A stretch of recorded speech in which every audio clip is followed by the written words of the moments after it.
Hi, I'm Paula, the girl that sits here every Tuesday to just talk about things that happen to all of us but that we don't really talk about enough. And today I wanted to talk about the most important signs that you are emotionally maturing. I feel like talking about this is incredibly important because many times we want to work on ourselves, but we don't really know what signs show that we are actually improving.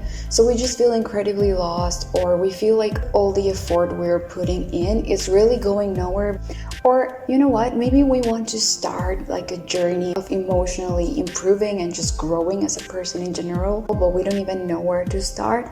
Or even we have red flags we should be working on, but we don't even know it until we actively think about it or until we hear it from someone else. So if you relate to any of the previous situations, feel free to take the following signs as a guide of some of the most important things you should be working on if you want to improve on the emotional aspect of your life, or simply as a guide in case you realize that there are some things you have to start working on but didn't even know it before. The first sign is recognizing that asking for support and help if needed is not a sign of weakness. A huge part of being emotionally mature is accepting your emotions as simply part of the human experience, as something that everybody goes through and as something that is completely normal. And having the capacity to decide how to handle them properly, even if that means you are going to have to ask for support or help in some cases, will help you have everything under control before you sink into those emotions and feel like there is no way out. Knowing how to deal with your own emotions and asking for support and help if needed means that you no longer let your emotions control you. The second sign is massively connected to the first one, and it is recognizing that it's not other people's responsibility to fix your problems in the same way that it's not your responsibility to fix theirs. It's amazing that you support your loved ones by recognizing that fine line between support and actually trying to fix everyone's life.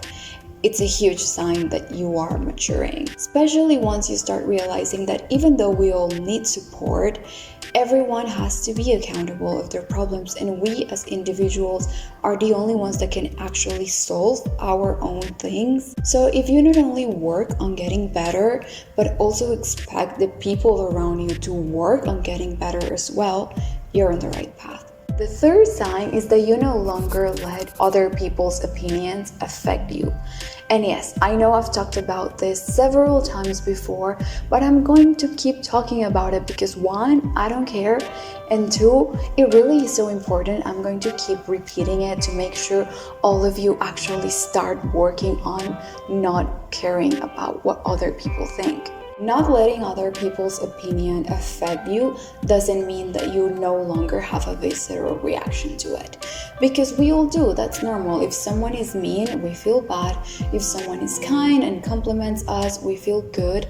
That's okay. It's normal to viscerally react to things. It means that even if your body reacts to it, you know that their opinion is actually not important enough to influence your life decisions, the perspective you have of yourself, and the views and plans you have about life overall. It's important that you understand that it's your life, and therefore the opinion that matters the most, it's yours. Because everyone else will always have something to say, doesn't matter what you do, and the worst part is that they don't even care. They just say things because that's what you're talking about in the moment, but they don't actually care. You are not the main character in other people's lives, and what you do or stop doing will actually not affect them as much as you think. Being aware of it and working to get to that level of unbotheredness, it's incredibly important because it means that you no longer let other people control your life. You finally own your life and you go at your own pace and do the things you actually want to do without comparing your life to other people's and trying to actually enjoy it instead of just pretend it's a race to achieve perfection just to please others. The fourth sign is that you finally make yourself, your mental health, your emotions, your preferences, and your boundaries your priority. Deconstructing this idea that we always have to be productive and be our best selves and just do our best and be down to everything, it's incredibly important.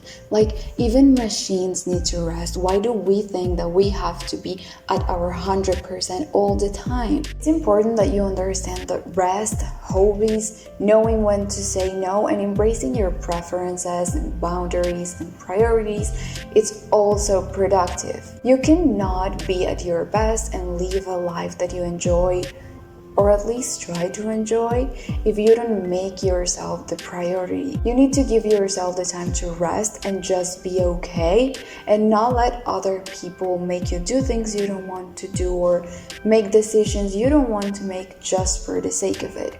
You, as the main character of your life, need to take care of yourself. But remember that prioritizing yourself doesn't mean that you are just going to stop giving a fuck about how your actions may impact other people. Prioritizing yourself and recognizing and embracing your needs happen when you become more self-aware.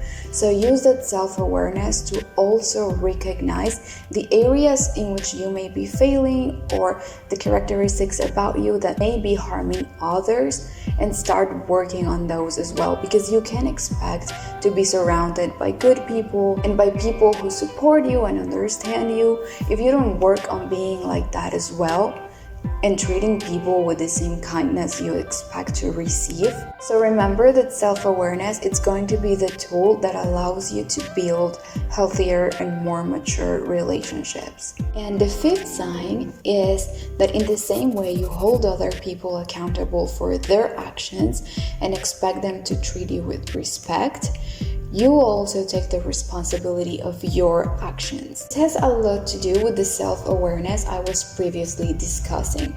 Taking accountability of your actions, it's important, and it's a sign that you are maturing, because we all make mistakes, we all fuck up, we all make bad decisions, we all happen to hurt other people from time to time, but it's important that you have the maturity to accept it, ask for forgiveness if you hurt someone, and try to do what it takes to fix any type of situation you might have messed up.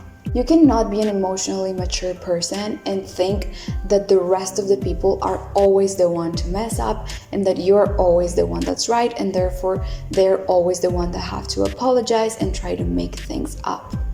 Being emotionally mature means that you understand and accept that conflict is a normal part of human relationships, and it's there, but the fact that it's there doesn't mean that it has to break relationships.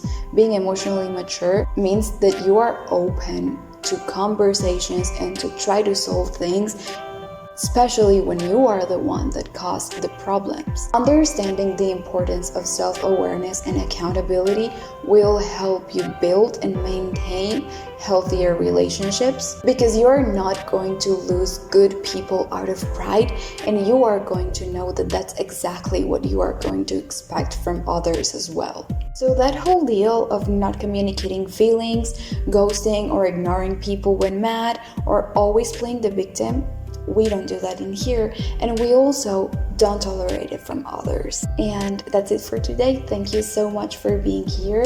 I send you a massive hug. Remember that you are not alone, and see you next week.